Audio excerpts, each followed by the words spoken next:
Okay, for today I will discuss obligations, and obligations are under Article 1156 to 1304. So isa to sa mga pinakamahabang subject matter ng RFBT maliban po of course sa corporation. So, so if you notice 6% of the RFBT questions would come from obligation. So for today, these are the matters that we will be discussing. Law, sources of obligations, the kinds of obligations, we have the things that would affect the contract, we have fortuitous event, fraud, etc., and all of this stuff. So ito po yun yung guide nyo, and ito rin po yung i-discuss ko for this morning. Now, so let's start. The very first article in obligation is Article 1156. So we have here, obligation is a juridical necessity to give, to do, or not to do. Okay. So yun po yun. So from here, makikita mo na lahat pala ng obligasyon po. Tatlo lang yan. Either this is to give, to do, or not to do. And in order for a person to comply with the obligation that he is undertaking under, later on makikita natin kung anong sources, mayroon po tayong tinatawag na juridical necessity. If you are asked, ano po itong juridical necessity? Ito po yun siya. Now, once you enter into a contract, or once you have an obligation under a contract or under the law or whatever source of obligation, there is this juridical necessity. And when you talk about juridical necessity, this refers to the right of the person to go to courts to seek remedy in the event that the person will not comply or fails to comply with his obligation. Kasi po pag walang juridical necessity, kahit may obligasyon po ang tao at hindi niya sinunod, ano mangyari dun sa adverse party? Wala siyang magawa. Mag-antay lang siya hanggang tutuparin ng isang tao yung kanyang obligation na sinabi natin. That's why there is this concept of juridical necessity. Now, if you notice, there are three obligations here: to give, to do, or not to do. And these three obligations are further classified into two. Real obligation, that is to give. Pag sinabi nating real obligation, that is to give. In fact, pag sinabi nating real contract compared to consensual contract, ano po ito? Pag sinabi nating real contract, there is a requirement that the subject matter must be delivered. Kaya nga, to give. So real obligation, this is an obligation to give, whereas personal obligation, we have, it could be to do or not to do. Pag to do, of course, that is positive personal obligation. If you are forbidden, prohibited to do something, that is a negative personal obligation. So again, that is basically Article 1156. It talks about the obligation of the person, which will be classified into three: to give, to do, or not to do. Further classified into two: real obligation, that is to give; personal obligation, either to do or not to do. And all of these obligations, if one person fails to perform, the other party, the aggrieved party, may go to court and enforce his right and to seek damages. And if there is attending fraud, then there is this bad faith. That is Article 1156. Now, before we proceed with other articles, we have here essential requisites of an obligation. We know what is essential. If one of these elements or requisites is not there, then there is no such thing as an obligation. So first, we have a passive subject. We call that debtor, or we call that as an obligor or obligor. So passive, the person who is bound to fulfill. So ikaw po yung may duty na mag-perform.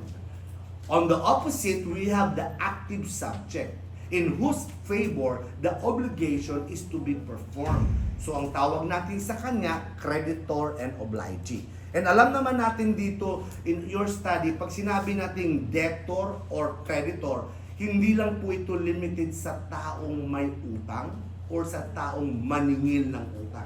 This is a general term used, again, if you are a debtor, you are bound to fulfill an obligation. If you are the creditor in whose favor the obligation is to be performed. Now, an obligation must have an object or subject matter. Alam natin yan. So, this is the required to be observed. Ano ba yun? Bakit kayo may obligasyon? Ano ba yung subject matter? Ano ba yung i-perform dyan? Yun po ang sa object or prestation. And then we have this juridical tie or efficient cause. Kasi sa kontrata po may tie po yan siya. A tie that connects the passive subject and the active subject. Kaya nga sabi natin tie, parang ano po yan siya, imaginary tie. Because regardless of distance, nandito ka sa Quezon City, yung kakontrata mo is in Mindanao, there is a juridical tie that binds you for as long as the performance of the obligation is not fulfilled yet, then bound po kayo under the terms of that contract or under the terms of that obligation. So these are the essential requisites of an obligation. Now, 1157, basic, it talks about the sources of obligation. We have law, contracts, quasi-contracts, acts or omissions punished by law. Ito po yung tawag natin na delict, crimes. Quasi-delict or torts, ito naman yung tinatawag natin na negligence. Okay? So dito po magsisenter. Sinasabi lang ng Article 1157 na hindi lahat po ng obligasyon dahil lang sa contract. But most often, a person has an obligation because he enters into a contract. However, there are instances that even if you will not enter into a contract, you are not a party in a contract, still you have the obligation because the law says so. Because we have these quasi-contracts, or you have committed a crime, which in effect as a result, you must pay the victim and you have the obligation to pay. Or we have quasi-delict or tort negligence. Okay, madiscuss pa natin to maya-maya. Now, let's take this one by one. These are examples. No? So what is an obligation that is derived from law? Payment of taxes. There is no need. You cannot question the government when the government asks you or demands from you the payment of taxes. Hindi mo pwedeng sabihin, wala akong kontrata sa inyo. Because again, on that matter, there is a law that requires a person who has income, who derives income, must pay taxes. So again, that is an obligation derived from law. Contracts, ito common po ito. When you enter into a contract, voluntary po ito. Dito, pasabi natin, involuntary ito eh. Basta may income ka, may transaction ka na taxable, bayad ka po. Obligasyon mo yan. Dito sa number 2, voluntary. You discussed earlier, you told me earlier that you have discussed already what is this? Contract. So we have in 1305, it is a meeting of the minds wherein one party binds himself with respect to another, again, to give something or to render some service. So dito po, you undertake voluntary, either verbal or written, pumasok ka sa kontrata. So therefore, you have the obligation to comply on whatever things or services that you promise to render. Obligation, there is a loan agreement. You enter into a contract of loan, simple loan or mutuum. So if you are the debtor there, you have the obligation to repay. Now, quasi-contract. Quasi-contract as if. Meaning to say, parang kontrata yan siya. Bakit parang kontrata? Because normally and technically, hindi ka naman pumasok sa contract na to. You did not enter into a contract. However, for reasons of equity and justice, you are obliged to give something or you have an obligation. So makikita natin itong dalawang klase ng quasi-contract, negosyorum gestio at saka solutio endibeti. So sa solutio endibeti, wala ka namang kontrata dun sa tao na pag nagkamali siya ng bayad sa'yo or pag sumobra po yung chain, suklit sa'yo, ibalik mo. Wala kami kontratang ganyan. Pero under the law, you have this obligation under quasi-contract to return okay, to return the chains which you are not supposed to receive. Or another is negosyorum gestio. Sabi natin, management of the affairs of another. Typical example, umalis ka ng bahay mo, ngayon may sunog, and then malapit na sa'yo, then nakagastos po yung mga kapitbahay mo. Talagang inayos para hindi masunog po yung gamit mo. Mayroon silang expenses. There is no contract. The moment you return, they could ask you for reimbursement on the expenses that they incurred. And you cannot refuse. Hindi mo pwede sabihin, sandali, wala naman tayong kontrata na ganitong gagawin mo. Under quasi-contract, because you have benefited on the actuation of another, even though that was not authorized from the start, you need to pay reasonable expenses. You need to reimburse them. Again, solutio indebeti and negosyorum gesti. Dito naman, crimes. If a person commits a crime, then there is this principle that you must pay the victim. Yun yung sabi dito, di ba? A person who is criminally liable is civilly liable. But a person who is civilly liable cannot be criminally liable. Ganun po yun.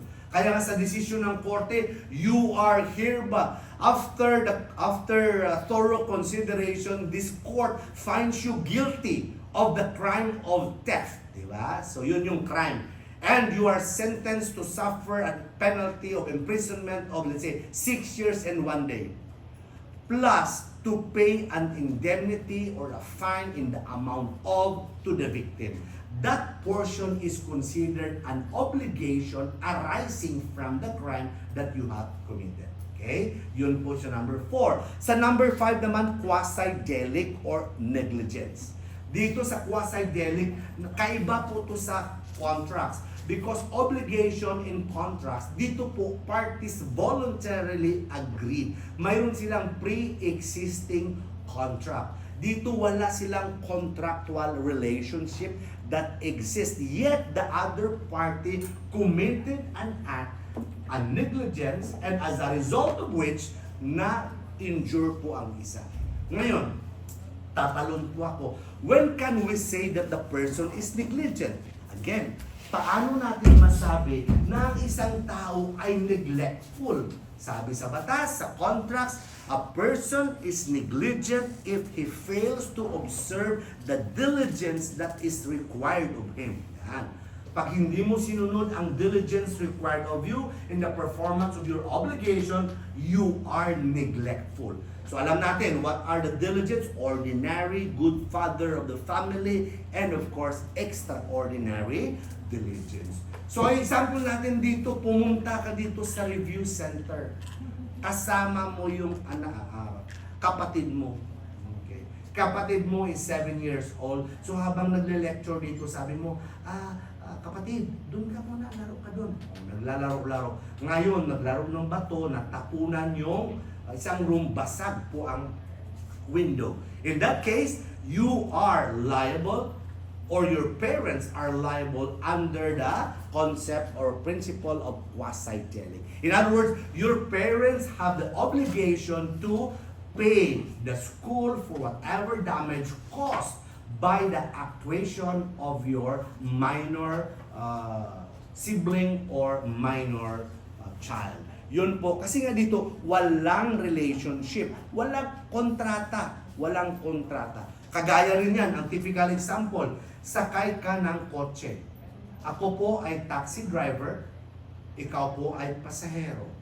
And then sa Commonwealth, may tumawid, nabangga natin o nabangga ko. And as a result, umiwas ako, nabangga pa din, pero gumulong ang sasakyan, nasugatan ka din.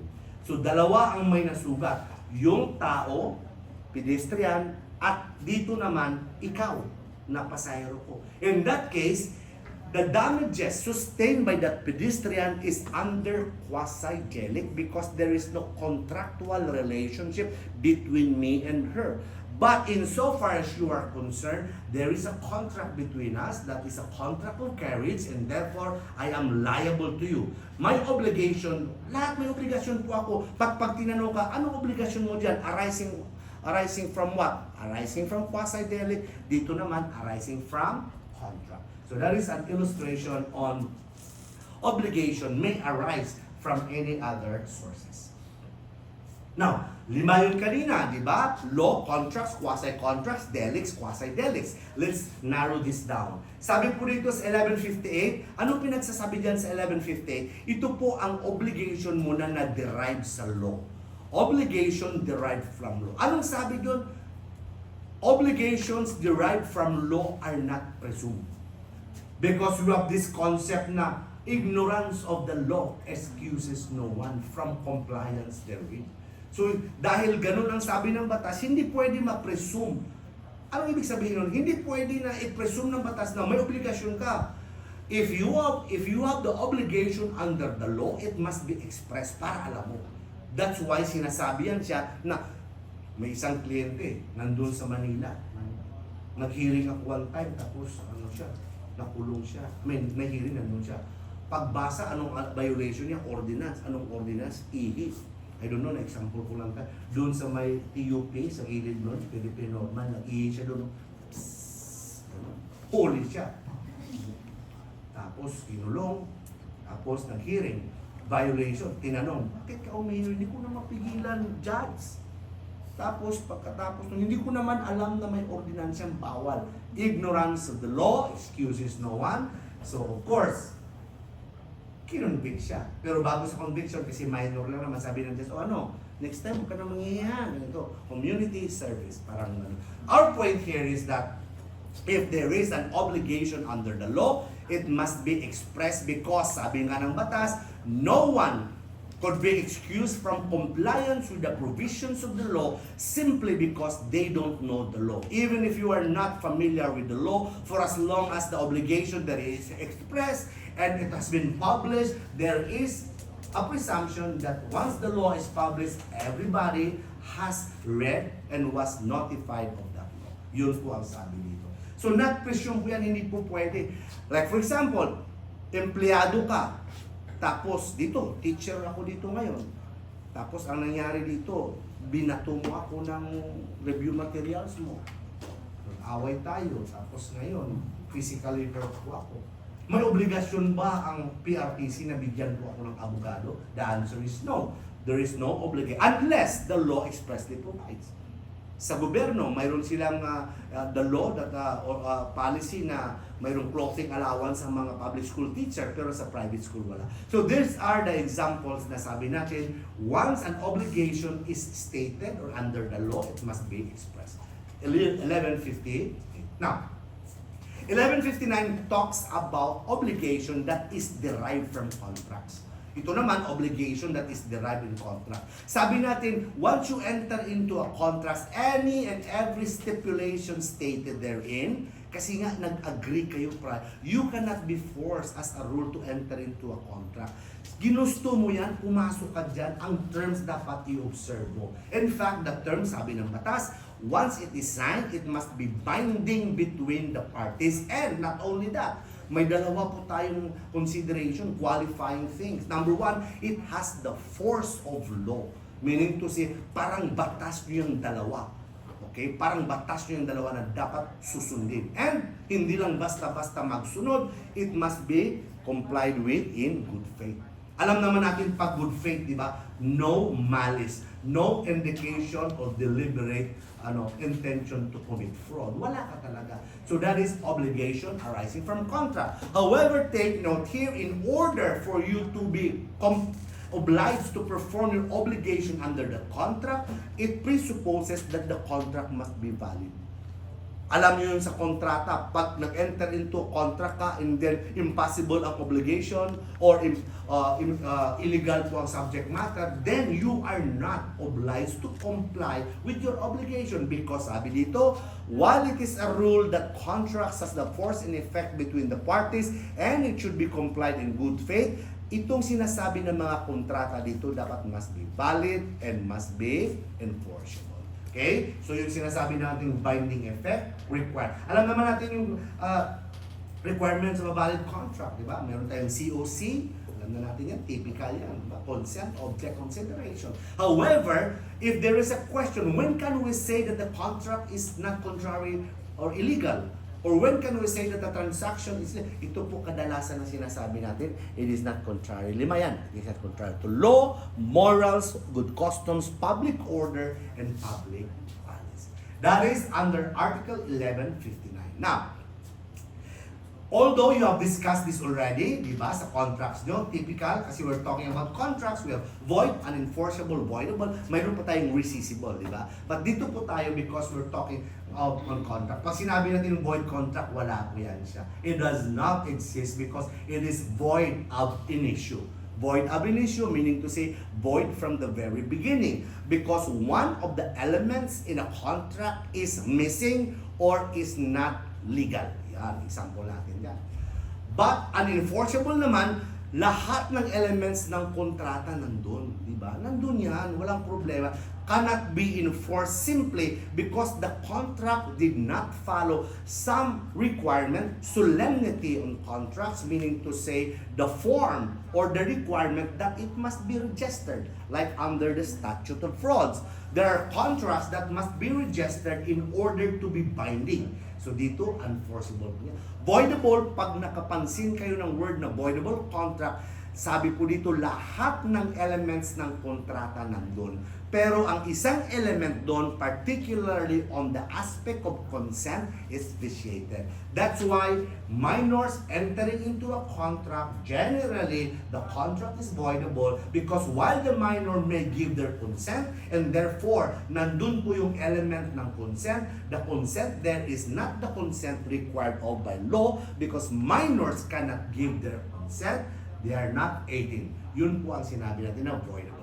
And we know that voidable contracts could be ratified. Okay? So, binalik ko lang yan for purposes on discussion on contracts. Now, next source of obligation is quasi-contracts, which you have partly discussed. Sa quasi-contracts, it is not really a contract, but by reason of equity, sabi ng batas, no, huwag naman, you cannot enrich unjustly yourself at the expense of another. Hindi po pwede. Okay? Nandun ka sa labas mamaya, kumakain ka sa karinderya. And then dumaan po yung armored car ng BPI. For the purposes of discussion, nalaglag po yung isang bag ng pera. Ang ganda, nandun ka, patawid ka na. As in, inis na inis ka na sa world. Lord, what a cruel world. Paglabas mo ngayon, nalaglag yung isang bag ng pera. Bundle. Thank you, Lord. Sabi ko palagi, that was so quick. Kasi nananalangin, sana makapera naman ako ngayon. Of course, anong gagawin natin? Bahala kayo kung anong gawin nyo. But under the law, solosyo and libeti, that is not yours. Okay? You cannot enrich yourself. Balik mo yan. Diba sa deposit, makita nyo, pag mayroong bagyo dumaan sa'yo doon, that's not yours. Okay? Sabi nga ng batas, may obligasyon ka pa dyan. Kung kinuha mo yan, may obligasyon ka na i-report yan siya. Pero kung ayaw mo, hayaan mo na lang. Kaya nga ako, pag mag-lecture ako sa school, minsan naiiwan nyo yung mga iPad nyo, naiiwan nyo, ako na lang mag-isa. Ayaw ko naman iiwan kasi wala yun. Pag kinuha ko yan, may obligasyon po ako. FEO, may obligasyon. Bilis, 6 to 9, nagmamadali. Naka-charge yan. Ako na lang mag-isa. Ang gagawin ko dito? Tawagin ko yung maintenance. Alam naman maintenance, may naiwan ko, sir, ayaw ko, sir. Kasi sa batas, kung iiwan mo yan, wala kang obligasyon. Pero pag kinuha mo yan, hindi yan sa'yo, punta ka dun sa baba, lost and found, i-report mo dun, paper na ka pa. Kung ginagawa ko ngayon, para, group chat, may nakaiwan ng phone, nandito ako, 5 minutes, babalik na yun naman yan. Anyway, our point is that's not yours. Negosyorum gestio, sabi po natin, management of affairs. Diba? Example ko last time, kung matatandaan nyo, si Bruno. Si Bruno ay isang aso mo yan. Pumunta ka ng Baguio, ngayon nakalimutan mo si Bruno. Kulang po yung kanyang pedigree. Social. Kulang yung pedigree niya. So ngayon, si Bruno, kapitbahay na tataka, bakit maingay si Bruno? Food. Bright si Bruno, food. So ngayon, Bumili siya ng pedigree, pinakain, pinainom, mineral water. Sampalan, kasi maanto kayo. Ngayon, pagbalik mo, kasi kaya mo may-ari na pala nun, healthy na si Bruno. Sabi ko, bro, ganito, pasensya na, kasi nagmamadali po kasi ako eh. Parang ganun. That is negosyorum gesture. You have the obligation to compensate, to reimburse a person on the expenses, reasonable expenses that is spent for acts that you did not authorize, but it resulted to your benefit. Okay? Maliwanag. Penal obligation, again, obligation mo to, nakulong ka. Ang ganda, kulong ka. So sabi po dito, pag criminally liable ka, you are civilly liable. Discuss ko na, every person that is criminally liable is also civilly liable. Pero pag criminally liable ka, self-defense, wala po yun. Okay? So yun. So ano po yung mga scope ng civil liability on criminal offense? In other words, if a person commits a crime, mayroon siyang civil obligation. Ano po yung mga civil obligation niya na depende sa judge kung anong ibibigay? Tatlo po yun. Restitution, para mabilis natin tandaan. Pag sinabi natin restitution, ibalik. Kung property man yan, to restore ownership or possession of that person, of that criminal convicted who took away the thing, restitution. Reparation for the damage, repair. Kung ano man yung kinuha niya ng gamit, nabagsak niya, sasakyan, hinabol, reparation. And of course, mayroon po tayong mga consequential damages. Ibig sabihin ng consequential damages, the damages that you suffered as a result of the crime. Wala ka ng kotse, ninakaw niya, nasira niya. Ano ngayon ang mangyayari? Nagka-grab ka kasi mainit. Ganito lahat yan. And all of these expenses, ang sabi po natin, yun po yan siya. So, RRI. These are the scope of civil liability, meaning obligations that a criminal or a convicted person must give depending on the discretion of the judge. Return, that is restitution, repair, reparation for the damage, and then of course indemnification. And we have quasi-delict. We have discussed this already. Sa quasi-delict po, negligence po yan. Kita mo talaga, banggaan talaga yan. Boom! Kasi hindi naman nila sinasadya. Kaya lang, pag sinabi natin na neglectful ka nga, ano ngayon ulit? You did not exercise the due diligence that is required of you. Kaya nga, ganun ang nangyari. So itong dalawang driver do, wala to silang kontrata. Wala sila. But there is an act, meaning nagbangga. Malamang there is an omission, wag umilang. Omission is not doing an act. So there must be an act or omission. Malamang may mali dyan. Hindi po pwede sabihin nagbangga may utak ang sasakyan, naggulong lang. There must be something. There must be fault or negligence, either one of them or both of them. And kitang-kita naman natin, yuping-yupi. There is a damage caused. But there is no direct relation. Hindi nga ata sila magkakilala eh. Or there is no, meaning there is no direct relationship. There is no contract between them. Okay? And of course, yung sinasabi natin. Okay? Ang relationship, the damage, was a result of that will. So yun po ang ibig sabihin. Ano ibig sabihin ngayon? Kung ma-determine kung sino po yung may sala, then that person is civilly liable under the neglectful act quasi-death.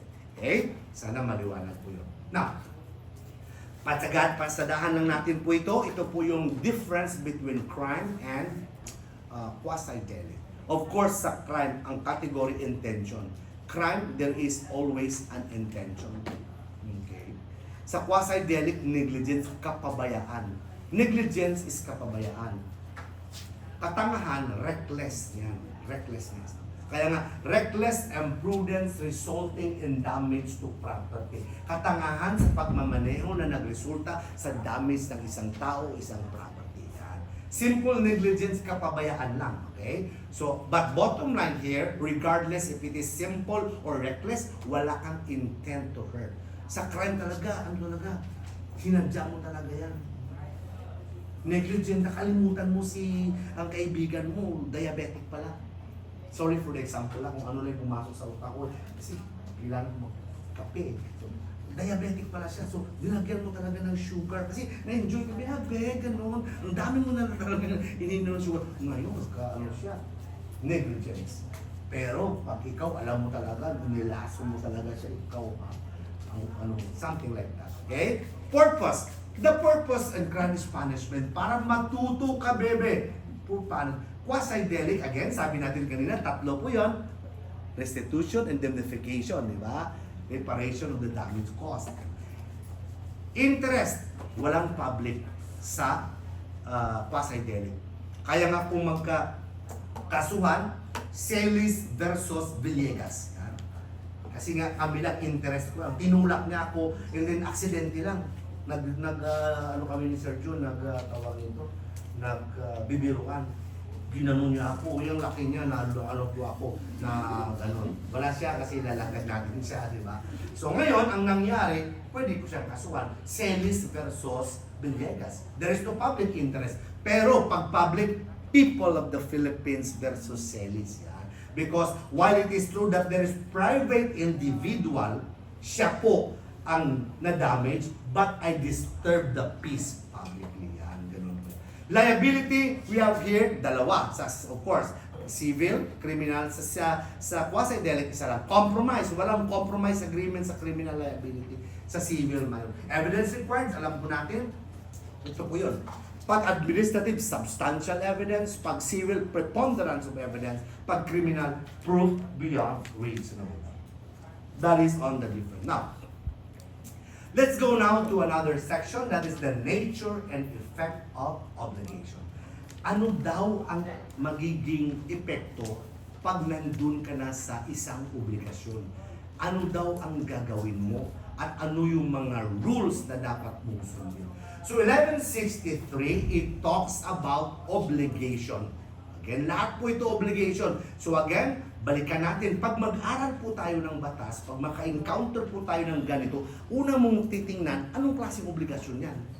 So again, mayroon po tayong sinabi kanina, to give, to do, or not to do. So to give yan siya. So therefore, this is a real obligation.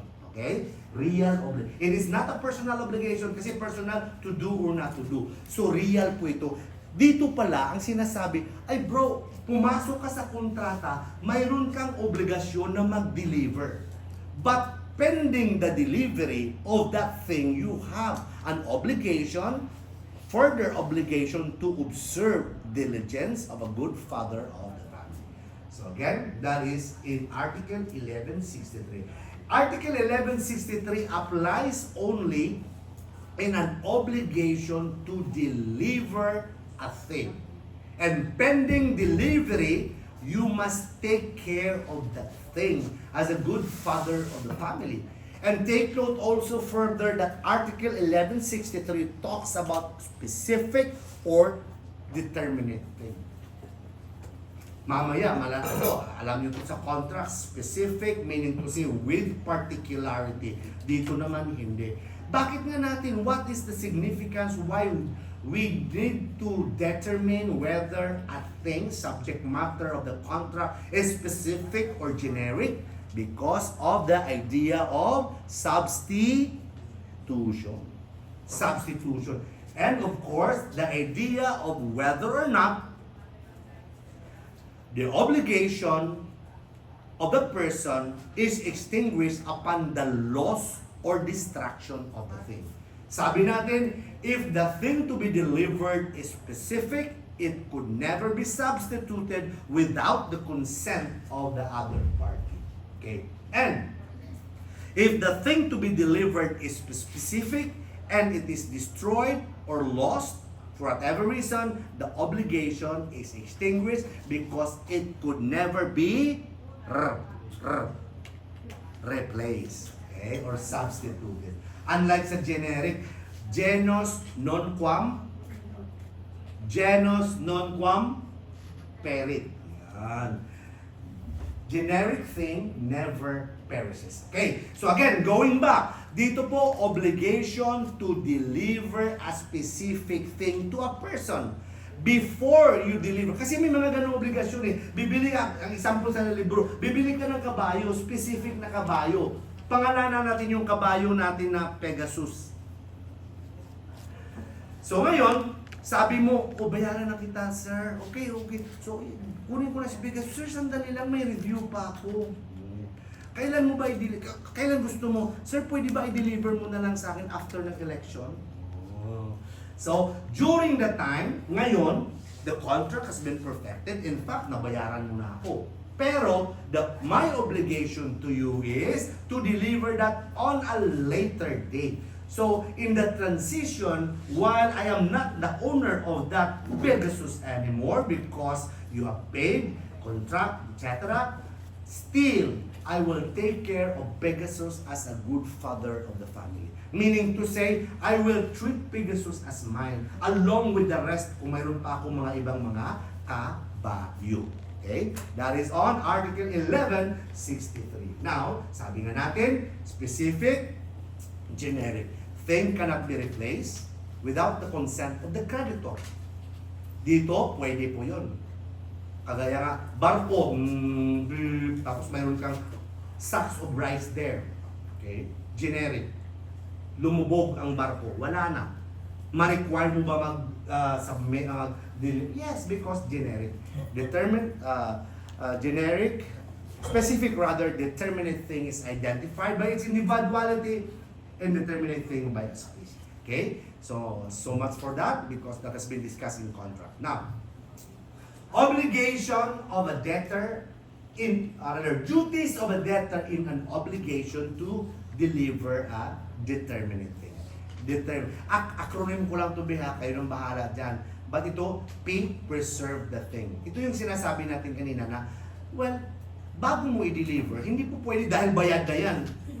Ayaw mo nang i-ano. Mayroon kang maraming motor, bininta na yung isang motor, pero hindi pa yung kinuha. Don't tell me na next week pa kukunin, painitan mo lang dyan. Huwag mo na ipasok, nabinta na yan. That is not the case because even then, you still have the right to, you still have the obligation to exercise the diligence of a good father. And of course, you need to deliver the thing. And in the meantime, what if the thing, mayroon siyang fruit?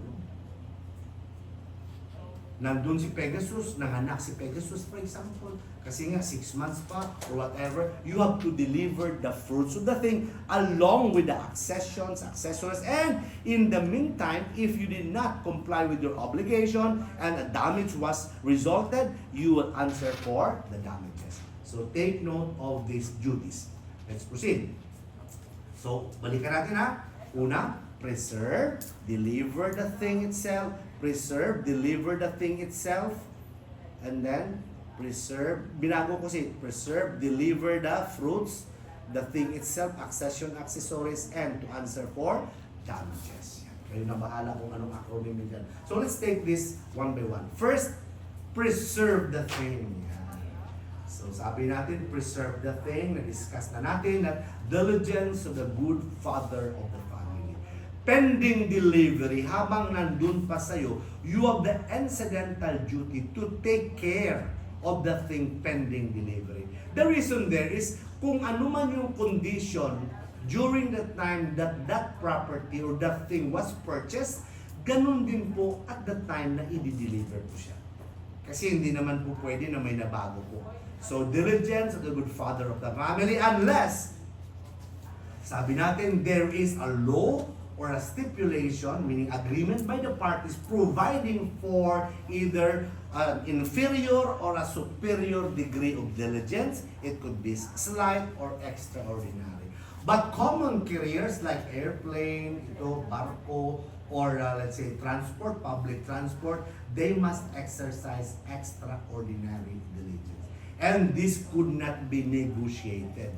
Hindi po pwede na sabihin mo na sa sasakyan na, o sige, pwede ba sir, ordinary diligence na, or good father? The answer is no. Under the law, sabi natin, unless the law, sabi ng batas, pag common career ka, extraordinary talaga yan. Wala kang magawa. Extraordinary. Same is true with banking industry. Okay? Public interest kasi. Now, What kind of diligence? Sabi natin, anong klaseng diligence ang i-observe mo? First, ito po yung rule. Provisions of the law. If the law is silent, then stipulation by the parties. If there is no stipulation, then good father of the family or ordinary diligence. But a parties cannot stipulate that the obligor, okay, or the debtor will be freed from any performance of diligence. Hindi po pwede. They could lower that one, they could increase for as long as hindi sinabi ng batas. But again, wala pong total or absolute exemption. Exemption natin, of course, dito po ang fortuitous event or force majeure. In other words, during the sale, sabi natin, balikan natin yung example, ang kabayo na sa akin pa, bayad na, i-deliver ko sa iyo sa Monday, kasi nga, sabi mo, at Tuesday, kasi pagkatapos ng election. What if something wrong happened with Pegasus while Pegasus was still in my possession? Am I liable? The answer is, it depends.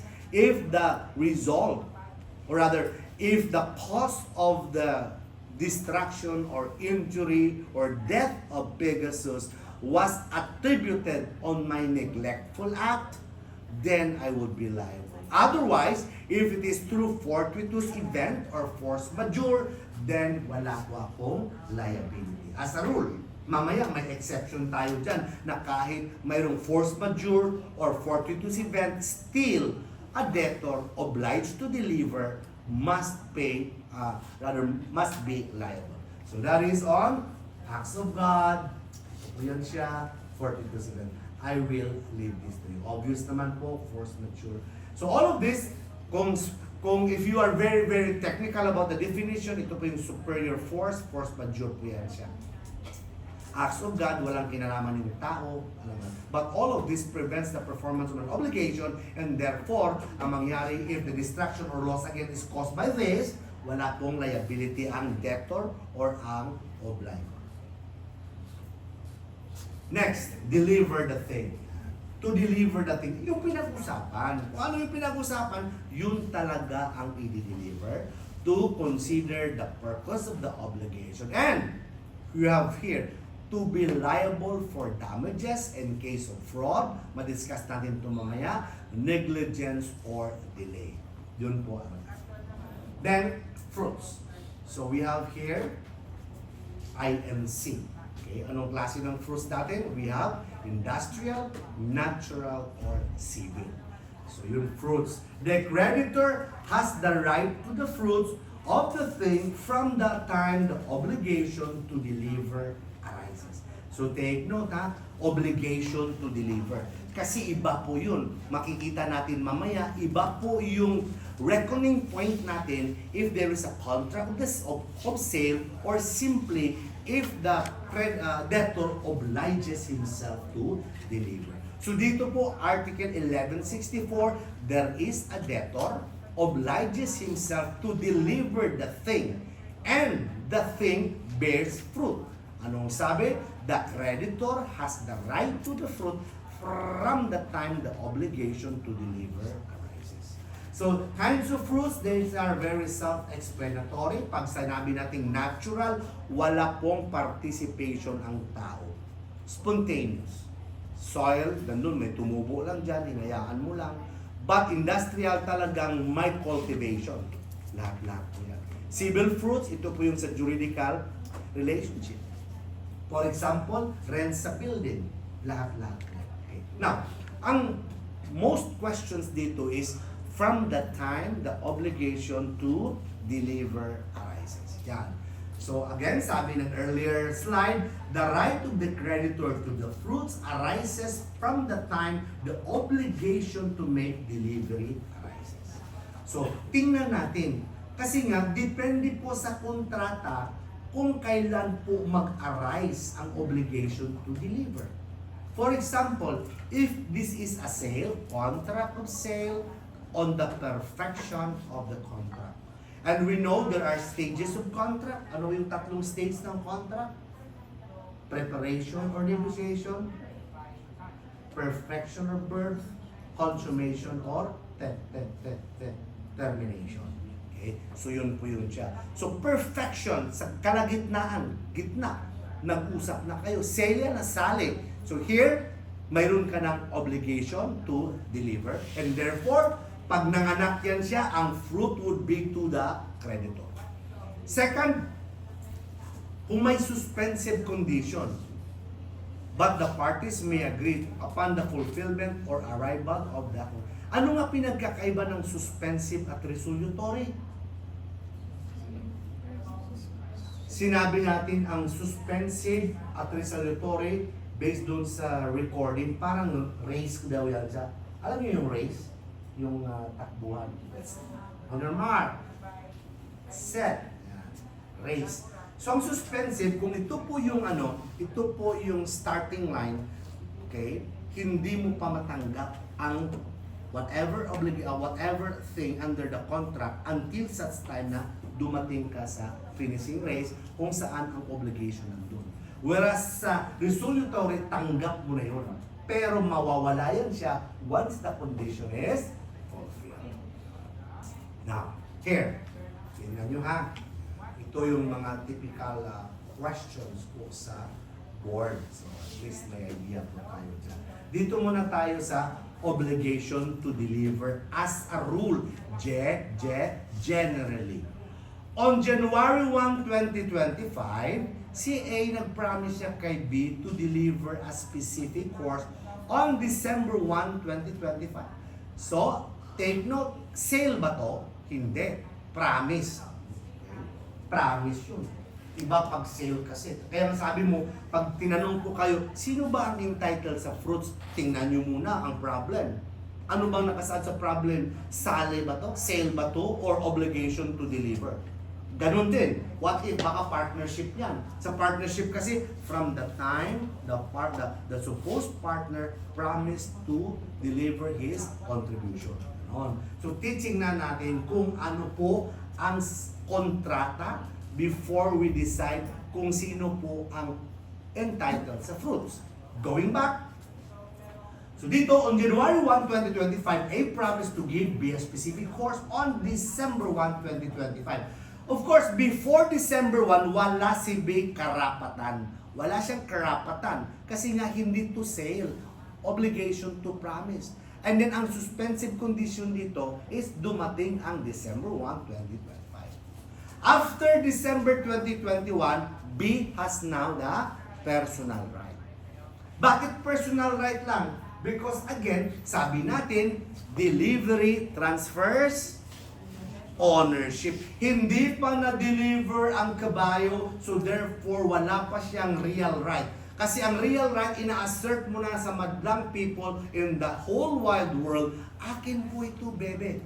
But since the subject matter, which is a horse, is not yet delivered, your right be here is only to demand delivery from A. Kaya nga personal right, because in personal right, that is directed only against a specific person. So yung mo karapatan mo lang mag-demand ka, December 1 ayan, December 1 na, saan na yung horse? Yan. That is on December 1. But after December 1, hindi pa rin na-deliver. Anong mangyari? B is not yet the owner. Ownership is only after delivery. Sale is not a mode of ownership. Diba? Alam na natin yon. Sale is just to transfer title. Kaya nga, sa sale, mayroong double sale. Kaya nga, nakakainis, may double sale. Kasi nga, pag magbili ka, as much as possible, saan na po yun? Kasi diba sa double sale, if it is a movable, whoever takes first possession of the property. Kasi nga, pag bumili ka at hindi mo ni-require ang delivery, you have the title, you have the personal right to demand, but you are not yet the owner until the subject matter is delivered. Yun po ang sabi. Kaya nga, balikan natin dito, be. I emphasize this kasi dito yung bulk ng mga tanong. So, para at least may idea tayo. So, sa B, wala pang delivery, oh. I'm sorry, sa December 1, wala pang delivery. So, B is not yet the owner. Hindi ka owner, bro. Pero what if nanganak po yan? Entitled ka na sa fruits. Because December 1 is, ang sabi natin, this is the time when the obligation to deliver arises. Okay? Arises. Okay? Maliwanag po yan ha. So dito, kahit hindi ka pa owner bro, kasi nga wala pang delivery. Pero pag nanganak yan siya, or kung building man yan, mayroon ng renta, ikaw na po ang entitled sa fruits. Kasi December 1, that is the time na mag-deliver dapat si A. After December 1 at na-deliver, yan. Ikaw na yung owner, ikaw na entitled sa fruits, at ikaw na talaga ang magsabi, akin na to. Ako na ang may-ari nito because again, there was already the delivery. Sana maliwanag po yun. Now, rights to fruits included, binalik ko lang, included. And pending delivery, of course, balikan natin yung previous rules, DGFF. Diligence, the good father of the family, and the transfer of ownership is upon delivery. Now, pag suspensive condition by condition, sabi natin sa suspensive, bibigyan kita ng allowance. Buwan-buwan. Hanggang makagraduate ka. Suspensive, resolutory. Resolutory. Kasi ngayon, makuha mo na. Pero pag sinabi ko, bigyan kita ng kotse pag nakapasa ka sa boarding exam. Well, resolutory. No, suspensive. Ano pala ngayon? Mix up. Maganda talaga yung mix up. Okay? Suspensive, kasi nga, hanggat hindi ka pa CPA, hindi mo. Dito tayo may suspensive. Going back. A promised to give B a specific land if B finishes college. B, mag-aral ka ng mabuti. Bibigyan kita ng lupa. Yan. Doon ka tatayo ng friend. Before B finishes college, suspensive ha? Okay. Ito kontrata to. Kontrata yan, B. Kontrata. Ang kontrata may obligasyon at may kondisyon. Yan. Para alam natin, ito po ay kontrata. May obligasyon at may kondisyon. Anong obligasyon? To give a specific land. What is the condition? Finishes college. So, yun dapat ang titingnan nyo sa problem. So again, before B finishes college, B has no right. Wala kang karapatan. Wala pa suspensive eh. But after B finishes college, B has already personal right. Kasi nga, hindi pa na-deliver. Demand mo lang, graduate na po ako, hindi po diploma ko, lahat, so on, so forth. Then, you have the right, personal right, to demand, not from the entire world, but only to B. After B finishes college, but before delivery, again, similar to this, B is not yet the owner, but she will be entitled to the fruits. Yung kung anumang mga fruits yan, rental ba yan, or mismo, natural fruits, etc. After B finishes college of delivery, then lahat na renta. So, similar lang po yan sila, kaya lang sinabi ko lang dito, this is with a suspensive condition. Now, obligation to deliver. Tingnan nyo ha, sinabi ko, iba-iba po yan, obligation to deliver, kasi nga dito hindi po yan sale, it is not a sale, just a promise. Dito sa pangalawa, obligation to deliver, promise, or dito, sale, sold. So tingnan nyo yung problem, kung ano yun. Pag sinabi, sold na po. Pag sold, may sale na. Perfection. The moment it is perfected, ikaw na po may karapatan sa fruits. That's why here, on January 1, 2025, A promised to give you a specific course again on December 1. Yan. Pinakita ko lang para ma-compare natin. Horse gave birth before December 1, 2025. Take note, kailan bang obligation to deliver? December 1, 2025. Ngayon, dito dapat i-deliver. Pero ang horse ng anak bago pa yung December 1, 2025. So therefore, there is no obligation on the part of A yet to deliver. So whatever fruit might be before December 1, A would be entitled to it. Horse gave birth on December 1 or after December 1, but no delivery. Sabi natin, ang ownership ng horse nandun pa rin kay A, pero since may fruit na, and then mayroon ng obligation to deliver, the fruit would inure to the benefit of B, mayroon siyang personal right. So yun po yun dyan. Okay, na-explain na natin to ha. Skip na natin. Dito tayo ngayon sa sale. Say, here, on January 1, 2025, a sold to be a specific horse, which will be delivered on December 1, 2025. The horse gave birth before December 1, 2025. B is entitled, before B is entitled to the fruit because in law on sales, not a promise, the obligation to deliver the fruits arises from the perfection of the contract. Okay? So, tingnan natin palagi. Diretso ka lang, horse. Tingnan mo muna ang problema. Tingnan mo, the first thing to determine if you are asked about who will be entitled to the fruits, is, ano ba itong pinasok niya? Promise lang ba ito o sale or sale? Okay? Simulan na yan. Sige. Sabi na natin kanina, personal right, ito po ay hus in personam, real right, hus in rem. Pag hus in personam, that is directed only against a specific person. Ikaw lang po. Sino yung specific person? Yung tao na dapat mag-perform ng obligation under the contract. Whereas in real right, binding and enforceable against the whole wide world. Dito po yan siya. Kasi nasa iyo na po yan. Okay? Take note of the difference, personal right and real right. Now, pag sinabi natin, he shall acquire no real right over it until the same has been delivered. Sabi natin, kailangan. What if hindi niya dineliver? Matigas ng ulo na to, nabayaran mo na to, ayaw i-deliver. Pwede mo bang puntahan doon sa bahay nila at sakyan ang kabayo at dalhin mo sa iyo habang wala siya? Or kung kotse man yan, puntahan mo sa kanyang parking area, kukunin. Saan ba sila pa-park? Diyan sa Trinoma. Pagdating doon, kukunin. The answer is no. Do not put the law in your hands. So, kailangan mo talaga to follow. Kaya nga, makakatawag, demand letter.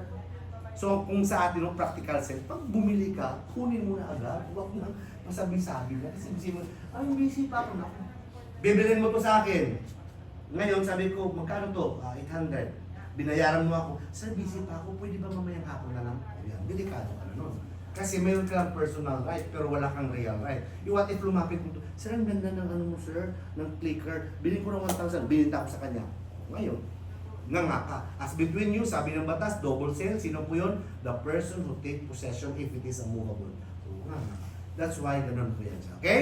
So, we're talking now about delivery or tradisyon. Diba? Tradisyon. So, ganun pa din. As obliged to give B a specific horse on February 25, before 25, no right. So balik-balik lang po yan, be, ha? So at least may idea po kayo. So, kita mo naman yung horse natin, patakbo na yan siya. Ayan. Obligation to give. So, again, we are still on obligation to give. And take note, pag sinabi natin obligation to give, this is to deliver. The subject matter here is determinate and indeterminate.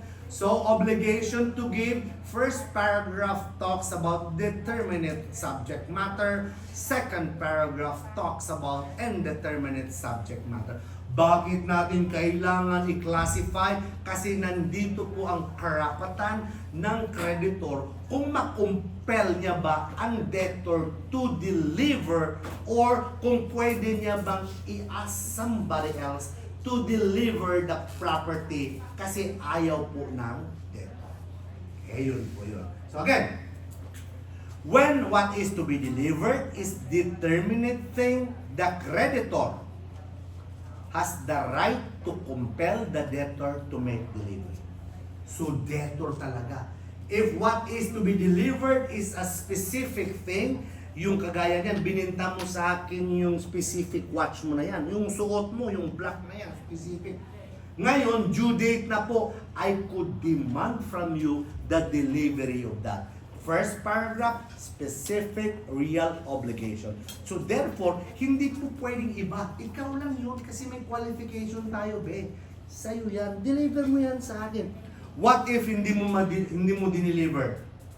Okay? What if hindi mo dineliver? Kasi I cannot demand delivery from third persons of a specific thing. Kasi nasa iyo yan, babe. Nakita ko, tinago mo, nandiyan yan sa'yo. Yan. Hindi pa tayo tapos, babe. Mayroon pa tayong tatlo. So ngayon, binili ko yan. Hindi mo dineliver. Ma-compel kita na i-deliver. Pero hindi ko pwedeng kukunin yan sa'yo persahan.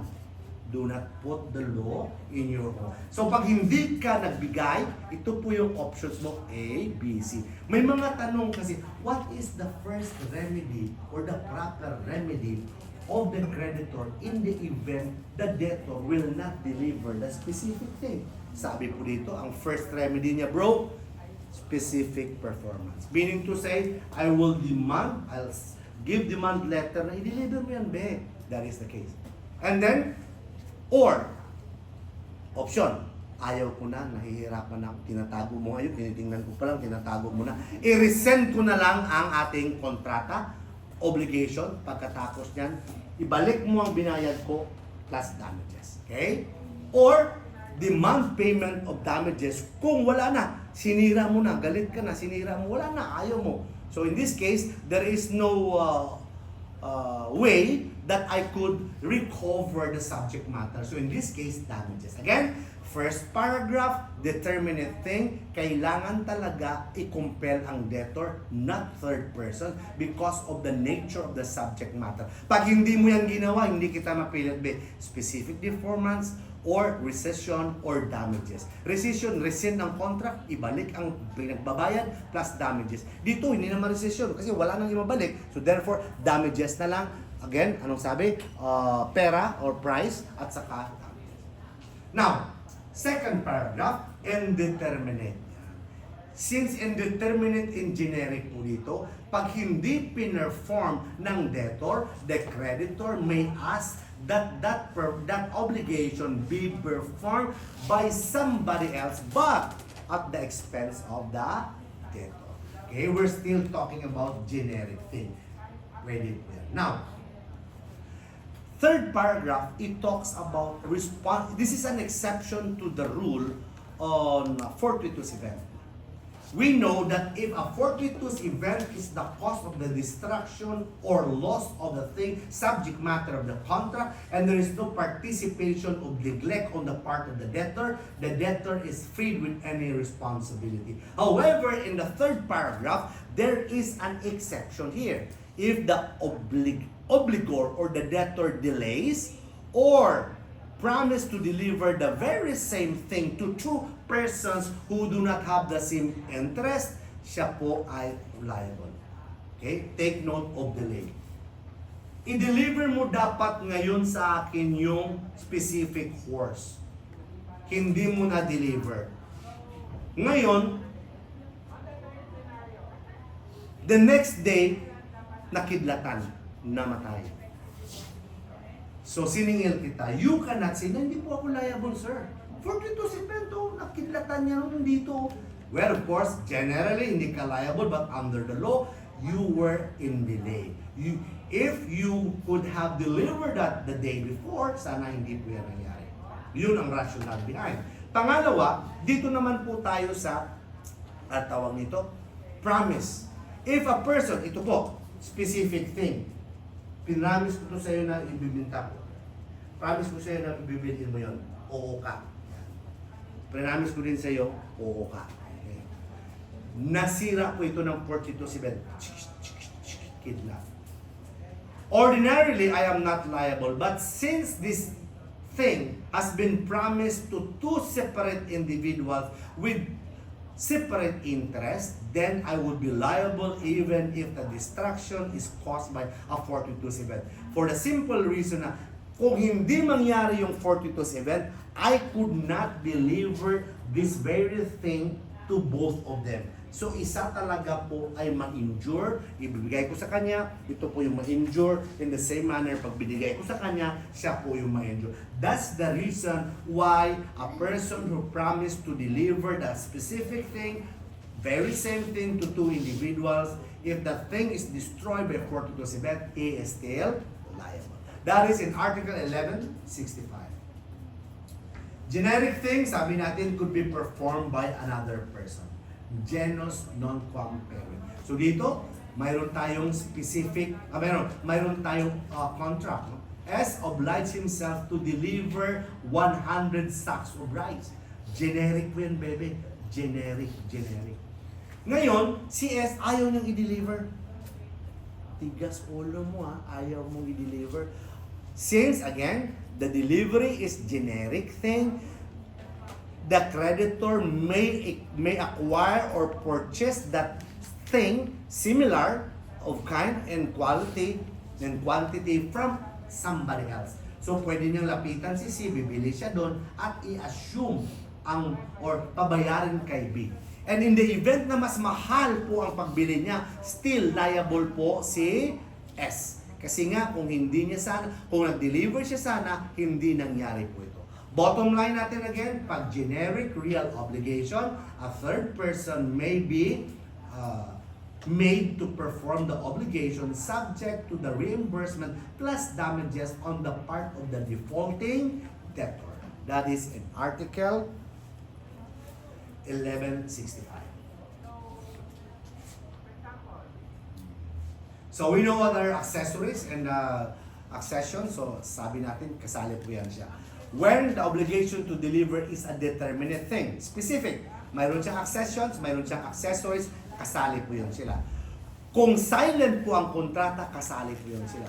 Pero if the contract expressly excludes the accession and accessories, pwede po yan siya.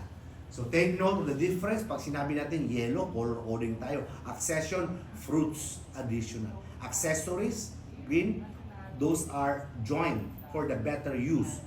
Key of the house, frame, ito naman is kailangan talaga yun siya. Attached to the thing, okay? Okay, so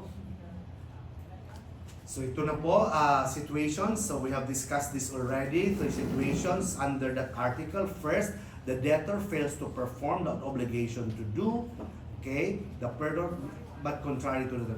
So dito sa Article 1167, take note that this is an obligation to do. So what is that obligation? Personal obligation. This is not to deliver, but a personal obligations to do. So sabi po dito, there are 3 situations. Anong 3 situations po dito? Number 1, the debtor fails to perform. Okay? Second, nag-perform siya pero contrary to the terms. Number 3, nag-perform siya but in a poor manner. Okay? So anong mga remedies mo? Number 1, to perform the obligation by himself or by another unless personal considerations are involved and to recover damages. Same is true in number 3. So these are the remedies. Now, can a person perform an obligation? Sabi po dito, personal obligations to do, okay, can be performed by a third person. Kasi pag to do po, that could be involuntary servitude pag pinilit mo ang debtor na mag-perform. No person can be compelled to do something against his will, even if it is stated in the contract.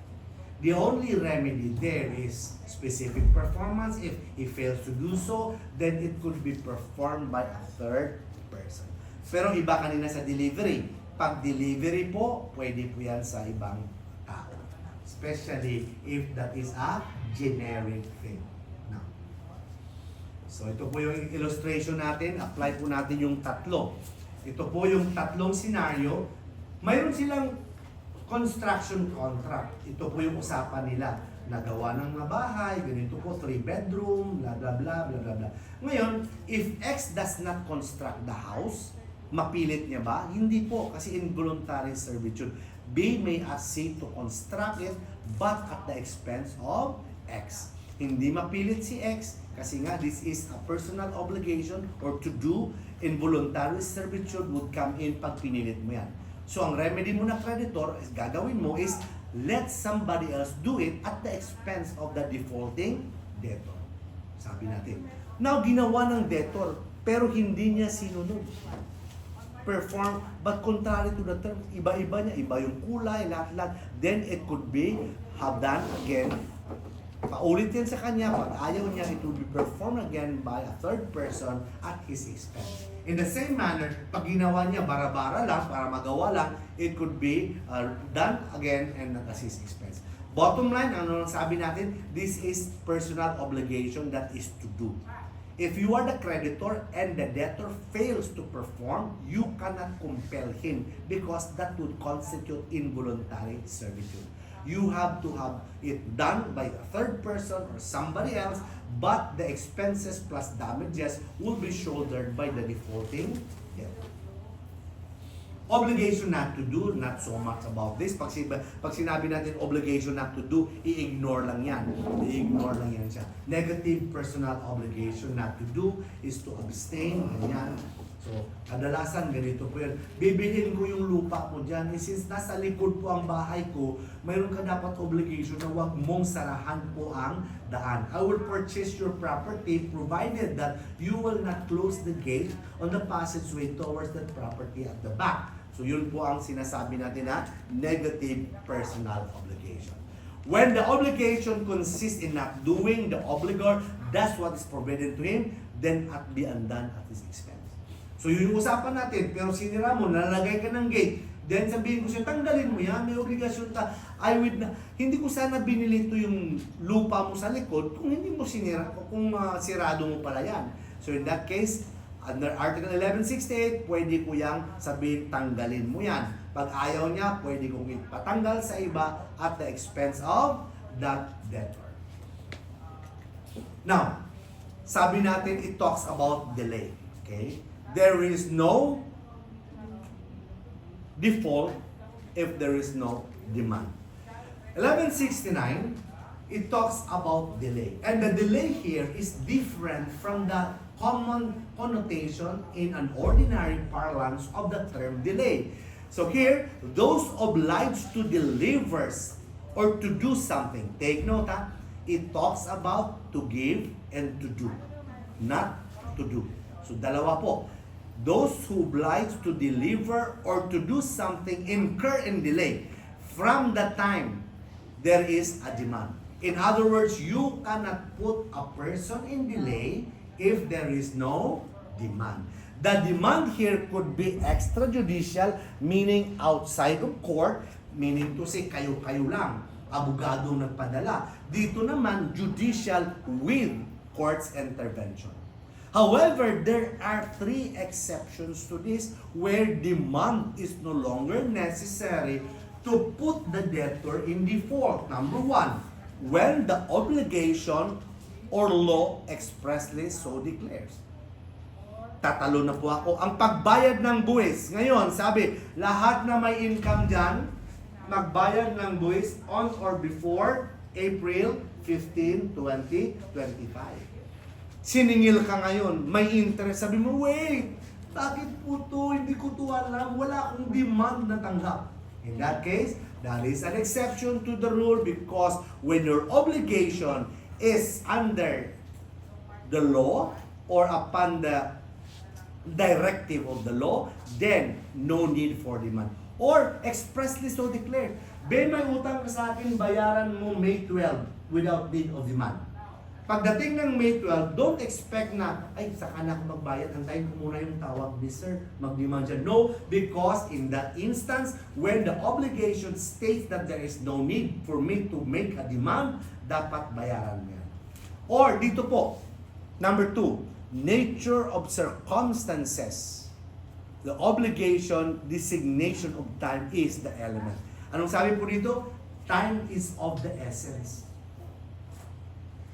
Alam na po ng tailor na ikakasal ka sa May 12. Alam niya na, pang ilang kasal mo na to? Joke. Tulog na kayo dyan eh. Pang ilang kasal mo na to, attorney? Actually, ano pa to? Pending pa yung una. Joke ulit. Magagalit yung anak ko doon. Hindi siya nag-edit. Sabi niya, Pa, stop with the adlib. Just continue with the lecture. Nagagalit siya kasi ini-edit niya eh. Ay ko, sige lang. Kayang, kinukompress ko pa naman yan. Tapos marami kang mga, etc. Sabi ko lang natutulog yung mga client, mga estudyante ko. Kailangan ko silang pukawin. Okay. So, kakasal ka ng May 12. Pumunta ka sa si Pitoy Moreno, buhay pa ba? Yung mga couture, di ba? Yung mga ganun talaga. Alam ka naman, sabi ko, pumunta ka ng Baklaran. Kaya naman yun. So doon ka talaga, measure, numate yung waistline mo. Talagang nag-dieta ka para sa kasal. Ganon. Alam niya, nakakasal ka na ng 12. Hindi mo na kailangan tawagan pa yun. Alam na, time is of the essence. Dibu mo, kailangan ng balon. Okay. Hindi mo na tawagan yung okay lang. Okay. Ganun yung cake. Alam mo naman, naghilig ka talaga sa cake. So, time is of the essence. Or, number 3, demand would be useless because, again, the obligor has rendered it beyond his power to perform. Ano po yung instance na hindi na makarender ang obligor? Patay na po. Useless na. Patay na si Pegasus, for example. Paano pa ako mag-demand? So again, the general rule is that there is no delay when there is no demand. The demand could be judicial or extrajudicial. Judicial, it must come from court after you file the case. Extrajudicial, ikaw po at your option, lapit ka sa abogado or ikaw mismo magpadala ka ng demand letter. However, there are instances wherein there is no need to make a demand. Number 1, expressly stipulated in the contract or upon the mandate of the law. Second, time is of the essence. Or number 3, demand would be useless. That is on that. So, on kinds of demand we have here, sabi natin kanina, ordinary delay, mere failure to perform an obligation. So, dapat talaga legal delay, meaning to say, that's the time that the demand was made. So, there are kinds of default. May mga tanong din ito minsan, moral solvende, mora accipiende, compensatio morei. So yun, if the default is on part of the debtor, mora solvendi, creditor, mora accipiende, compensation morei, lahat po sila nagka-default. And on reciprocal obligation, there could be no default if the other does not perform. For example, I enter into a contract of sale with you. Mayroon tayong sale B. Bibilhin ko yung watch mo. And then, wala tayong usapan kung kailan yung payment ng price and wala rin po tayong usapan kung kailan ang delivery ng specific watch. Hanggat hindi kita mabayaran, hindi mo ako pwede masabihang default na ako. In the same manner na hanggat hindi mo ibigay sa akin yung watch, hindi ko pwede masabi na default ka na. That is in reciprocal obligation. So dapat, bayaran mo na kita. Tapos pag hindi mo mabigay, then pwede kita ma-declare in default. Okay? Kaya sabi dito, delay in obligation, delay of the obligor cancels the delay of the obligee and vice versa. Yun yung sabi kanina. In reciprocal obligation, neither party incurs delay if the other does not comply or is not ready to comply in a proper manner with what is incumbent upon him. Ganon po ang ibig sabihin. Now, kanina we discussed, ito po yung mga instances when the obligation supervises. Nakalagay po dito na bayaran mo ng February 28. Wala nang demand. Pagdating ng 28, bayad ka. Paglampas nun, may default ka na. Bakit may default? Anong bearing ng default? Number 1, doon po papasok ang interest. When the law provides taxes, time is of the essence, sabi ko na balon-balon, and then when would be useless, patay na si Pegasus, hindi na kailangan reciprocal obligations. Let's move on. To answer for damages. Lapit na tayo sa obligation ng debtor. Take note. Anong obligation po ang nandito? Lahat. If the law does not specify either or the provisions of the law does not specify it, if it is an obligation to do, not to do, or to give, then it applies to all. Just like this under Article 1170, performance of their obligations are guilty of, take note, 4 po yun, fraud, negligence, delay, or contravention of the tenor would be liable for damages. Yan. So there are 4 instances or 4 circumstances that a debtor, a person who is obliged to do something or to perform something, to deliver something, would be liable for damages. Ulitin natin, bebe, fraud, negligence, delay, or contravention of the tenor. Number 1, fraud. Dalawa po ang klase ng fraud. Alam natin yung fraud, deliberate, malicious intent. Sa simula pa lang, alam mo na, lulukuhin ko to. Hindi ko to susundin ang term. So there is this presence of malice from the start. It is not just a mistake, malice talaga. Bad faith. Ngayon, dalawa po ang klase ng fraud. We have incidental and causal.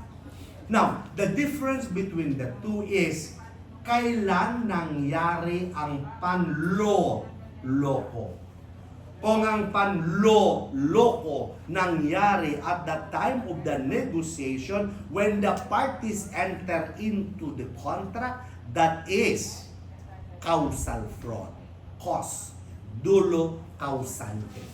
Pero kung tapos na po ang kontrata, ang parties, particularly ang debtor, magpe-perform na ng kanyang obligasyon at doon po ang panloloko, yan ay incidental fraud. That is For example, chineng, S obliged himself to deliver to be 20 bottles of wine of a particular brand. Do you follow? Yes. So may agreement na sila dito. Chineng. Subsequently, S delivered 20 bottles knowing that they contain cheaper wine. Hindi na siya pondador. Sinalinan niya, nilagyan niya ng Alfonso, Emperador. Emperador Queen. Okay. So in that case, there is fraud. Pero, pagpunta pa lang kita, alam niyo may birthday po ako, sama kayo lahat ha, o invite, ano ba inumin natin? Tequila. So, lulapit po ako sa isang estudyante, Ben, di ba nabibenta ka ng tequila? Oo, sir. Ano, kuwerbo ba yan? So, o sige, kita tayo sa sa labas ng UP, bawal doon ng bawal mo yung tequila eh. Para matikman ko, kita tayo doon. Pag inom ko, tequila nga. Sir, may ako din, may asin. O, dala ka pa ng asin, di ba? So, yun. Gising na kayo ha. Ngayon, walang fraud doon. Pero nang nag-deliver na siya, hindi na yung kwerbo, iba na. That is, ano yun? Causal, incidental. Incidental. Pero sa simula pa lang, kasi hindi ko naman alam yan eh. Hindi ko naman alam yan eh na kung ano yung difference doon. Pag tikim ko ngayon, kwerbo sir, hindi pala kwerbo. That is causal fraud. Because from the start. Or, ganun din, perfume. Bili ka ng perfume, akala mo talaga, ganun. Mabango, di ba? Ganun yung mga mayayaman, mag-perfume, di ba? Mag-perfume, ano mag-perfume ang mayayaman? Tayo mag-perfume, yung mga iba mag-perfume ganun, yan. Pero pag medyo ilit ka, ganun. Di ba? Pero yung mga yayaman daw, mag-perfume sila iba, spray na sa bulit na, yan. Para equal, ba? Ganun. Yan. Gising na kayo, ha? Gagalit na yung anak ko, ang dami nga nag-edit. Okay, sige, di ba? Okay? So again, pag ang fraud, sa simula pa lang nag-usap tayo, bibili po ako ng anelo, tapos kung dala mo pala, hindi pala anelo. Pero na-convince mo ako, that is causal. Pero anelo talaga yan, pero pag deliver mo na hindi peke na yan, that is considered incidental. The fraud that attends during the negotiation is causal cause. Kasi hindi ka dapat nagbigay ng may consent kung alam mo lang. Yung example ko sa Shopee, di ba? Mahaba rin. Dami pa tayong di-discuss eh. Si Sir Jun kasi, lahat-lahat iubusin eh. Hindi, kailangan. Negligence, alam po natin, negligence, kata. Sasabihin natin, kata. Yan, alam nyo na yan, pabayaan. Pag sinabi natin negligence, kapabayaan. Pag reckless, katangahan. Totoo, ganun po yan. So, i-delete na lang natin yan, no? So, negligence, hindi mo sinunod ang negligence required. O, tingnan mo, laban ka, bangka yan. Delay, we have discussed that already. Contravention of the nature, ganun po yun. Mayroon kayong usapan na contract of lease. Alam niyo ang contract of lease, di ba? O pa, ikaw po yung lessee, ako po yung lessor. Ako po yung landlord, ikaw po yung contract of lease. Balik, repeat. Ako po yung lessor, ikaw po yung lessee. Ako po yung landlord, ikaw po yung border tenant. Ganun na. Kasi alam mo naman sa batas, partner yan, di ba? Minsan nakakainis. Lalo na sa sales, sasabihin, bailor, bailing. Tapos mamaya naman, lender, borrower. Isa na lang, di ba? So, anyway, nandun kami. Kaya namin mga abogado kasi don't to lead people. But anyway, dito po, contract. So, nangupa ka, Ben. Tapos sabi mo sa akin, ma'am, ang upa mo yan, huwag mong gawing boarding house ha, para lang yung sa'yo ha. Yan. Pero nag-violate ka, blah, blah, blah. That is again, you will be liable for damages. Now, distinction, we have fraud and negligence. Fraud. Pag sinabi nating fraud, may intent to damage. Negligence, wala. Kapabayaan na yan. Sa fraud talaga, nag-iisip siya, sandali. Fraud, negligence. Yan. Waiver, fraud, void. Waiver of future fraud is void. Tatalo na po tayo ha, para mamaya bilisan na natin. So, hindi po pwede sabihin, we enter into a contract, tapos we agree. Pag may isa sa atin naman loko, huwag tayo magkakasuhan ha. Hindi po pwede yun. Anong klaseng kontrata yan? Basta biya, pag niloko kita, friend tayo, huwag mo akong kasuhan ha. That is, kahit papayag ka, that agreement is null and void because waiver of future fraud is void. Pero pag negligence, pwede. May contract. Pero baka kasi masira ko to kasi alam mo naman, parasited po ako. Wala lang isip ko nung parasited po ako, nearsighted po ako, so ganito. Okay lang ba, walang problema, basta siguraduhin mo lang na you still take care. Then, waiver of future negligence is allowed in certain cases. Fraud, matimbang talaga to. Kasi mahirap itong kailangan mong i-prove. But negligence, presume from the contractual obligation.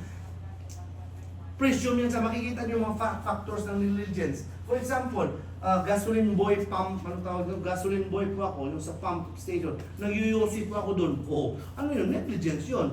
So, kahit pa wala pang ebidensya yan na this is presumed from the, or may dinideliver po akong mga combustible materials, sa UOC po ako. That is, yes. So, these are the things. And mitigation, alam natin sa obligation and contracts that the court has the discretion to reduce or mitigate liability. Pero sa fraud, wala. Because of malice. Sa negligence, pwede naman. Especially pag contributory negligence. May negligence ka din, di ba? So, pwede yan sa pababaan ng korte. Nga. We discussed already, incidental fraud. So, I'll skip this one. Ulit natin, hindi na. Okay? Fraud is demandable in all obligation. Ano nga yung all obligation? To give, to do, or not to do. Basta may fraud yan, bayad ka talaga ng damages yan. Dalawang klase, incidental, etc. Okay. Past fraud, valid po yun. Future fraud, hindi. Ano yung past fraud? Parang pinatawad mo na siya. Nagkita kami ulit. Sabi ko, ang saya-saya ng party natin, no? Alam mo, ang sarap-sarap ng kwerbo mo. Tapos nagtatawanan kayo lahat. Sir, hindi yun kwerbo. Nauto ka lang. Ha? Talaga? O sige, hindi lang kita kakasuhan. So, past fraud, hindi kita kakasuhan. Okay? That is on past considered generosity. Sige na lang, be. O, pinagtatawanan nyo ako. Pero at least, on the good side, hindi po ako nanginginom. Yan. Okay? Malapit na alas 10. Mag-break na tayo. Negligence, sabi natin kanina, in the same manner, it is demandable in all obligations. Kaya lang, ang pinagbabago lang dito, pwede po yan siya sa future negligence. Hindi, ang future fraud, wala. Future negligence, pwede. Except lang, extraordinary. Hindi mo pwede yan ma-limit. You cannot reduce the diligence required by law on common carriers and banks on agreement. Hindi po, the contract will never, or stipulation of the parties will never be above or go beyond the dictate of the law. Hindi po yan pwede. Now, so dito na tayo sa negligence. Na-discuss na natin ito kanina, contractual negligence, breach of contract. May kontrata ka, hindi mo sinunod, then negligence. Civil negligence, sabi natin kanina, committed by minor, dinala mo siya dito, tapos nagtatapon-tapon siya dyan, kung ano bang nabasag niya dyan, then liable ka. Criminal negligence, sabi natin kanina, yung example natin doon, yung kotse, kasi nga, although negligence po yan siya, but it result to the commission of the crime, reckless and prudent. Now, we're talking now of negligence. Yan. So, negligence. Tapos tayo sa fraud ba? So, negligence na tayo. Kapabayaan. Paano mo sabi na neglect ka? Neglectful, again, hindi mo sinunod. You did not follow the required diligence. Okay? So, ang sabi po dito sa 2179, when the plaintiff's own negligence was the immediate and proximate cause, you cannot recover. Negligence mo pala lahat lang. Sakay ka ng bus, tapos bigla ka lang tumalon. Liable ba yung bus? Wala. Ikaw lang yun eh. Ano ka? Naisip mo lang yung pinanood mo na Netflix kagabi. Try ko nga. Okay. So, tumalon ka, lahat yun. Pero, contributory, ang sabi natin, makarecover ka. Pero, ang sabi po nun, bawasan po yan. Anong ibig sabihin ng proximate cause? Iba po yung immediate. Narinig niyo yung news, yung maraming namatay sa Lex, ano yun? Lex? S-Lex? N-Lex? SCTEX. Balik talaga ako doon. So sa SCTEX, mayroon na sila sa toll. And then mayroong bus. Ganon. Tanay. So ito po yung mga sasakyan. Kung ito po yung sasakyan mo, be, nabundol sa likod, boom! Ito po yung immediate cause. Okay? Kasi siya yung pinaka-immediate. Pero ang lahat nun, dahil doon sa bus, na ang bus ang nadragas sa nabangga, bus is the proximate cause of all the negligence. Maliwanag, be? So, immediate, yan po yun, boom, boom, boom, boom. Okay? Ang proximate doon. Yun ang sinasabi na proximate cause. That cause which in natural and continuous sequence unbroken by any efficient intervening cause produces the injury and without which the result could not have occurred. Hindi sana nabundol yung sasakyan mo ng sumusunod na sasakyan, kung hindi dahil doon sa bus. Okay? So these are immediate causes and this is the proximate cause. Now, ang sabi po, kung immediate and proximate, siya lang lahat, walang contributory negligence on the part of the bus, wala kang liability. Hindi ka makarecover ng damages. Pero, pag mayroong negligence ang ibang, then pwede ka makarecover, but it will be reduced. Now, ito tayo pinatanda yung example. Ang ganda-ganda ng aking PowerPoint. Tawag ko sa PowerPoint. Bus! Nakikita mo, tatalo na siya. Wag! Tapos sinabihan siya, pasok! Dito lang ako, tingnan mo tuloy. Anong nangyari ngayon sa'yo? Di ba? Ang galing. So si P, passenger siya ng isang bus. Carefully driven. Talagang si Kuya, talagang smooth lang. Smooth. Ganun. Without any warning, boom! Anong nangyari sa'yo, bro? Tumalon. As a result, he suffered injury. Again, walang liability. Negligence to walang liability ang bus kasi immediate and proximate. Pero nandun siya sa labas, running board. Alam mo yung running board, yung doon sa labas, yung step board, ganyan. Doon siya kasi, and then sinabihan siya ng konduktor, bro, pasok ka. No, hindi siya nakinig. Pero dito, ang driver pala lasing. Pasok ka. And ngayon, nahagip siya ng tulay. Palagay natin may tulay dyan. Nahagip siya, hulog siya. Of course, mayroong negligence ang pasahero, pero mayroong din negligence ang bus. So therefore, pwede siya makarecover ng negligence. Here, P did not observe. As a result, P did not observe that he is a good father of family, but his contribution will not prevent damages. Kasi nga, the driver was intoxicated, pero babaan po yung kanyang claim for damages. Suppose, sa example, wala talagang napakagandang pagkatakbo, smooth lang, tapos nalaglag siya, can recover, wala po. Because sabi yan, nandun ka sa running board, lose balance, you will be liable. Yun po ang Lasam versus Mill. Kasi po sinali ko to kasi may nasa material siya at natanong po ito last time not recently but sa board exam. Okay. Fourth. Okay. Sabi natin, ito yung factors ng negligence. We're still on negligence. Bakit mo masabi nga na negligent ka? Hindi mo nga sinunod. ang diligence required. And then, based po yan siya sa nature of the obligation and time and place. Kagaya po nito. Ano itong nature of obligation niya? Like for example, ito siya ay nagtatrabaho sa gasolinahan. Kita mo naman yan. Hindi vape yan ha, sigarilyo yan. Sumabog, of course, neglectful. Ito naman, may nagnakaw. Wala mo naman na nangyari. Sino to siya? Kilala natin to. Marunong to mag-pretend na gising, natutulog. Ito daw, ano natin, ano yan daw? Circumstances of death. Gabi, gabi. Wala siyang headlight, naka-X. So wala siyang ilaw, bangga siya. Negligent siya. Ito daw, dumaan siya sa,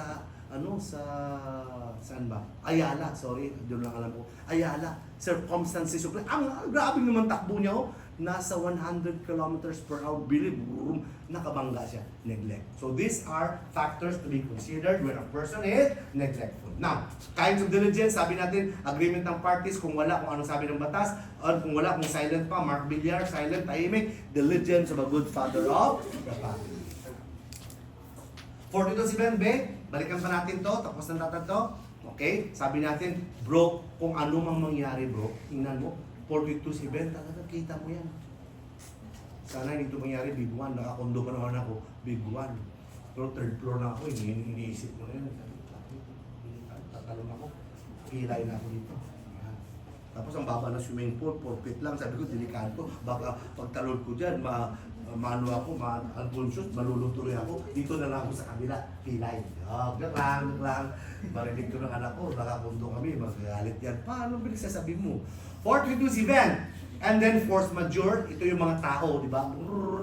So any of this, if it prevents the fulfillment of an obligation, or sabi natin, destroy the subject matter, wala pong mga liability.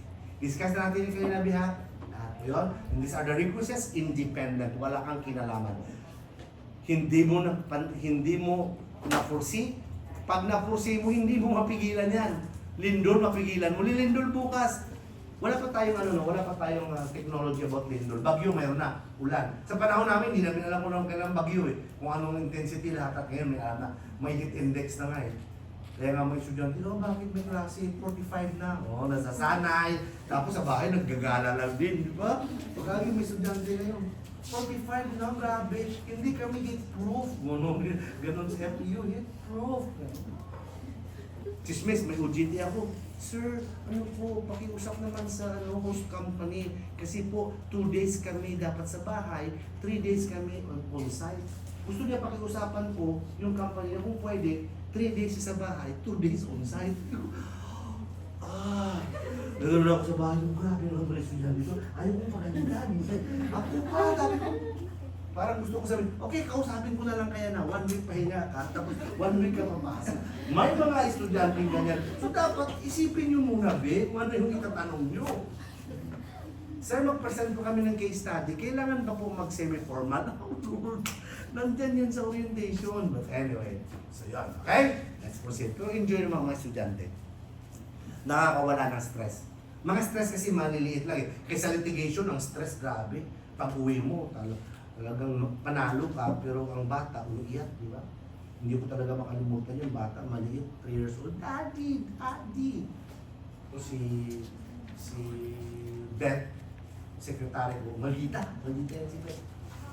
Malita, kaya lang sekretary ko. Tapos, hindi sila kasal na kanyang asawa. So natural na sa kanya yung anak. Duwalay sila. Tapos, hiniram ng hiraman. Sorry for the term, but yung hiraman. So ngayon, hindi na balik. Kasi nga, umulan or something, nadala sa probinsya, galit siya, kinasuhan na namin. So, cause today. Yan. Kasi violation of the agreement. Natural, alam mo, panalo kami. So, nandun na sa hearing. Kawawa talaga yung tatay. Sige natin, makita. Dali na.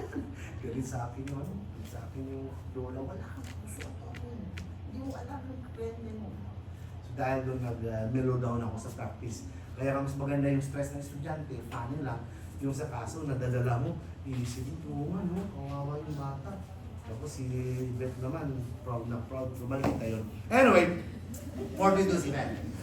Totoo, maldita yun eh. Kasi kung hindi naman maldita, hayaan mo na, huwag ka na mag-file ng custody. Sabi ko, ano mag-file ng custody, pagalitan mo yung asawa mo. Tapos ipinalize mo na, huwag mo muna mahiram sa akin isang buwan. Usap lang kayo, video call. Ganun dapat. Hindi, no, hindi po pwede. Ganun pala to. Maldita talaga. Di ba, ganun mga bagay. Pero, kawawa yung bata. Umiyak ng bata, tapos nag-load kasi. Si Papa din, nakita ko naman na natouch ako, pinaload pa talaga. Pumunta si Daddy.